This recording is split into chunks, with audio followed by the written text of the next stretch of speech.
Hi everyone, today we'll talk about how to fix or how to solve Pinterest something went wrong problem. To know how to fix or how to solve Pinterest something went wrong problem, you should just go to settings like this, we click. After that in this page we go to click apps, default apps, app settings. When you will see this list you will go down to find the application of Pinterest and you will enter. Then in this page here you will go to click for stop. When you will end this, you will enter to storage.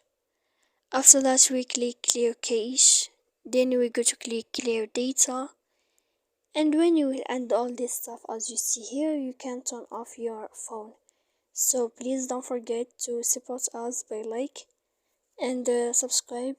See you next time in another video. And thank you for your attention.